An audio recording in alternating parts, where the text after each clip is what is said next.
Although the residents of the Garvaki Road made their feelings clear, they were kept well away from the marchers. But that didn't stop their anger spilling over. They thought they had broken this community this morning. Look around you.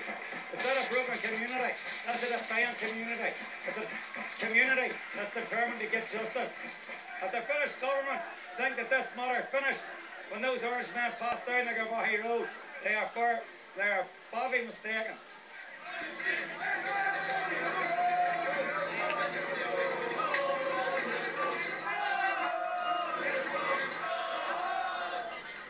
As the RUC withdraw with the words ringing in their ears, no ceasefire from the residents on the Garvaki Road, today undoubtedly has been a major step towards the end of the peace process. Ross Appleyard, Sky News, Portadown. But minutes after the Orangemen passed from the Garvaki Road, there were a number of violent incidents. Bricks and bottles were said to have been thrown at security forces, but it's not yet known if anyone was injured or if there were any arrests. Well, in the early hours of this morning, there had been violent clashes as police moved in to clear the road. Petrol bombs and bricks were hurled. 10 civilians and 3 police officers were hurt.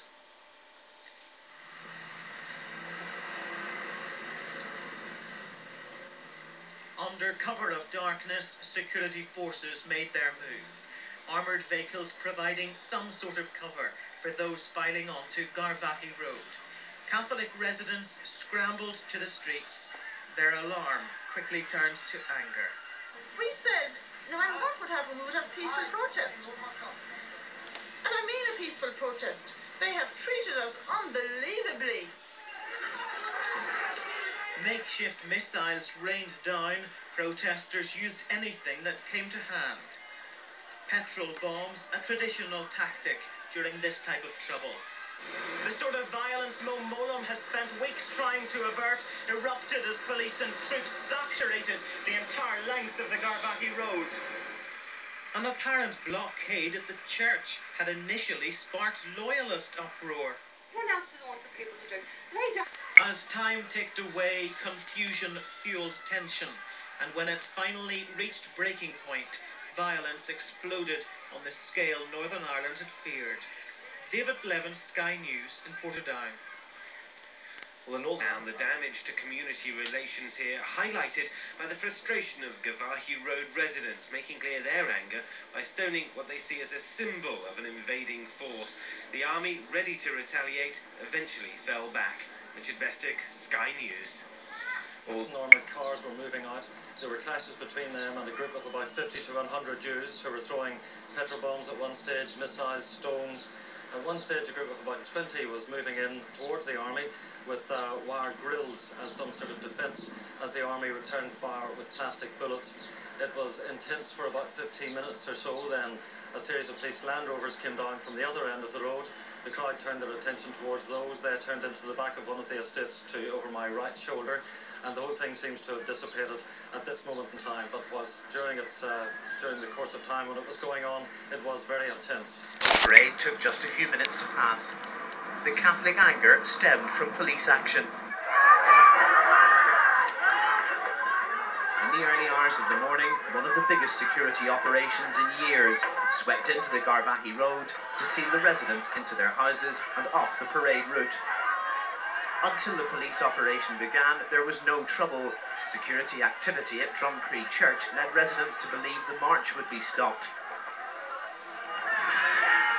Once the police moved into the Catholic area, the reaction was bitter and inevitable. The trouble went on for hours. The police say they found themselves with a choice between two evils. I had to take a thing. The security forces began to pull out. Local youths again vented their anger on the police and army operation.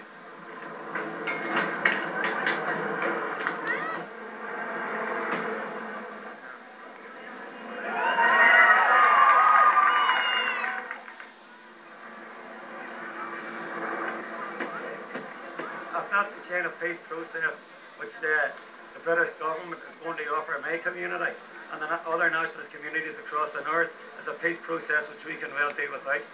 Hume were ignored. A train was hijacked not far away and burned. There were protests in other controversial areas.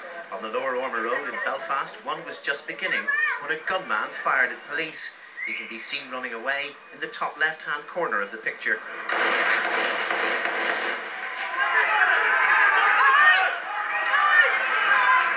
On the Garvaghey Road this evening, hijacked cars were burning, a community outraged, and a peace process that was in deep trouble anyway on the verge of collapse. Dennis Murray, BBC News, Belfast.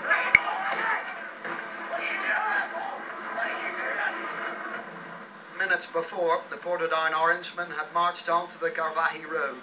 The RUC were sent in during the early hours to clear the road, and residents reacted violently. There were casualties on both sides.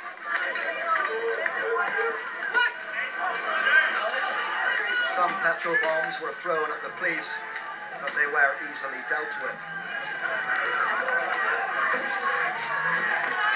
At dawn, people were cleared off the road, but the violence continued. Earlier, there was renewed rioting on the Garvaghey Road itself. Dozens of youths, some using improvised shields, confronted the security forces who responded with plastic baton rounds. Despite appeals for calm from Father Eamon Stack of the residents group, the attacks continued even as the security forces withdrew. In nearby Lurgan, a train was burned and destroyed when it was stopped and attacked by masked and armed men. They used petrol bombs to set alight all 6 carriages. An Orange Hall in the Police held an open-air service instead. Areas as rioting flared in nationalist districts across Belfast and elsewhere. A 14-year-old boy is critically ill in hospital after being hit with a plastic baton round during intense rioting in the Lenadun area of West Belfast.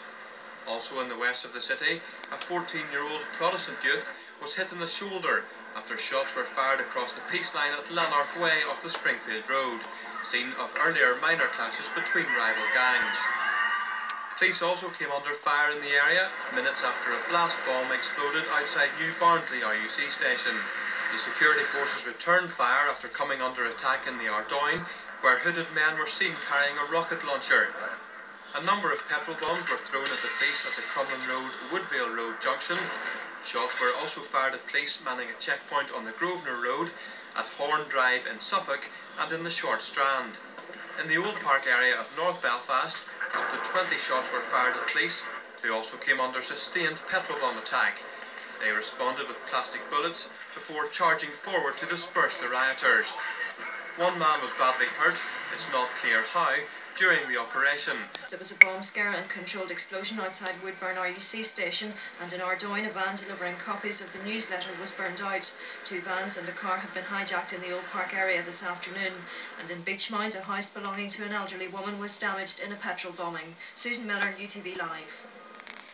The cost for Northern Ireland is rising as the police and army make ready for another night of trouble. The security forces are convinced that these attacks are being orchestrated.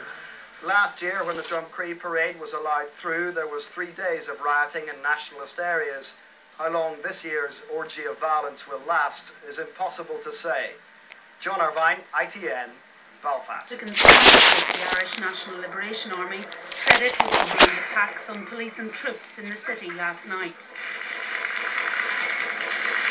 Cameras captured a soldier diving for cover as the army came under machine gun fire in the markets area. A 14-year-old Catholic boy is seriously ill in hospital after being hit with a plastic bullet during rioting at Lenadun in West Belfast. I am speaking on behalf of the parents of Gary Love. Cars were hijacked and set alight on the Falls and Springfield roads, while a burning digger blocked the White Rock Road. Cars, they were set alight and abandoned as makeshift roadblocks. Earlier in the day, one youth suffered a serious head injury.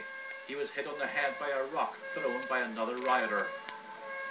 Response right across Northern Ireland to the Orange Parade along Garvaghey Road left the government in no doubt about what that community thought of its handling of yesterday's events. This morning the Prime Minister was appealing for calm.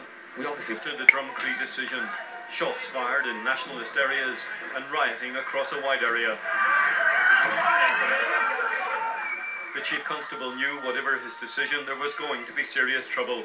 He had to assess the Loyalist and Republican threat and then decide. I was left with the... Including Alex Atwood, who was on the Garvaghey Road are furious about what happened. Injured a 14-year-old Protestant boy when they fired across the peace line at Ainsworth Avenue. People there said the shooting was the culmination of a night of violence, claiming there were 3 gun attacks, sustained petrol bombing and an attempt by nationalists to break through these gates. But nationalists living in the Cooper Street area also claimed their homes had been targeted by loyalist petrol bombs.